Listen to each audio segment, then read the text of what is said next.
morning. session. Sir, just to clarify, you're running as an independent or part No, of a party? I'm now under the banner of the Alyansa ng Bagong Pilipino, under the banner of the President.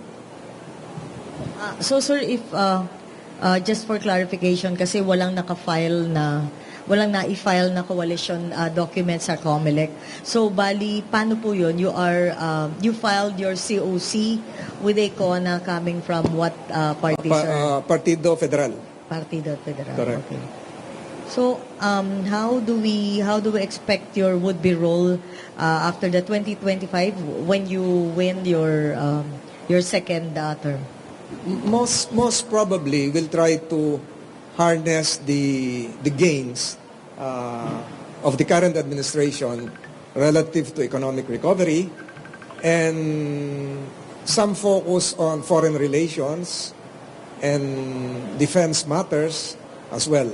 So it's more of continuing what I've been doing right now, as well as helping the current administration achieve its aims, especially in uplifting the lives of the soon to emerge 14% new middle class, in addition to the existing middle class that we have now.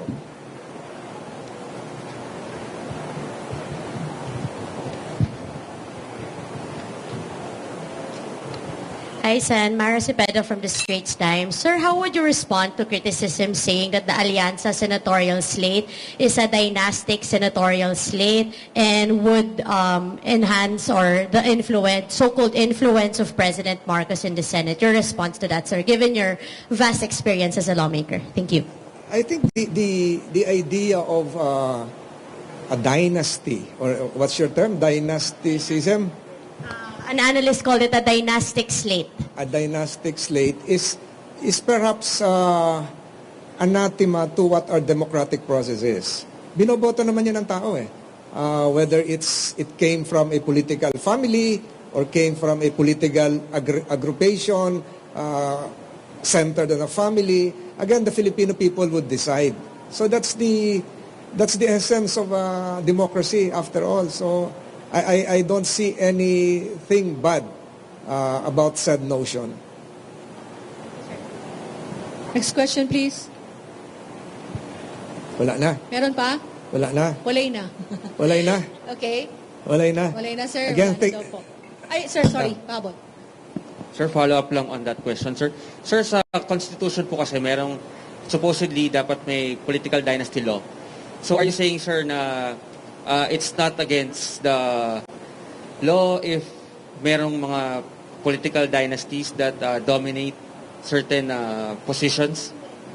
I think that said constitutional provision, while really enshrined in the 1987 Constitution, has not yet been implemented because there is no enabling law, so to speak. But I think the essence really is the right of the people to choose who should lead them. So I don't see anything wrong with that. Sir, does that mean, sir, na you're not in favor of, there has been a recent push in recent years for a political dynasty law to be enacted. So does that mean you're not going to support if there is any? Let's see. There are several motherhood statements emanating from the Constitution which should have been clarified, would need an enabling legislation. But again, I support the proposition that the people decides. The people decides. After all, sila naman yung bumuboto.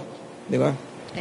Hi, Sen. Follow up lang again from the Straits Times. Sir, pre-election surveys put you and other Alianza senatorial candidates on the Magic 12, sir.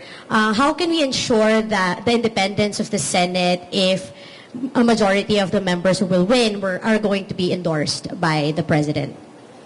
The endorsement is related to an individual's capacity to align himself with the current administration's strategic goals, especially for the economy, for foreign relations, etc., etc. The judgment of a senator, I have seen this, is independent of his political leanings. You've seen that. You've seen that. Traditionally, the Senate has been perceived as an independent, last bastion of democracy, sabi nga nung iba. So, I don't think it will affect the independence of the Senate. You've seen that through the ages. Okay. Siguro kung wala na, pasalamatan ko yung One mga last kasama question, ko. sir. Opo. One last question po. Good morning, Senator Mon Gualvez from TV5. Sir, in the previous midterm elections, you sought the support of the previous administration. This time, will you be seeking support again from the former president? I have always, if you have listened to my previous statements, as well as the letter that I showed before, I still hold President Duterte in the highest esteem. There's no bad blood, so to speak. I still respect him. What I did was not just a mere political decision. It has to be something aligned with my personal principles. That one, for instance, in foreign policy, we should deal on a multilateral basis with our partners, engage our diplomatic partners on a higher level, and not just confine ourselves on a bilateral relationship with another country. So that's one of the reasons. But again, I aligned myself with the administration because I foresee that the current administration's goals, specifically its 8-point economic development plan, would really augur well for the Filipino people. We're now talking of increasing our middle class sector from to match the 36% middle class of Thailand, or even the 40% middle class sector of Malaysia. And I think the Marcos administration has plans for that. So I am for a more dynamic economy, stable political condition, which I believe would really help the Filipino people achieve their aspirations insofar as our goal as a country is concerned. Okay, thank you very much. Maraming Senator. salamat. Batiin ko lang po yung mga sumama sa akin. Kasama ko po si Cavite Governor John Vic Remulla.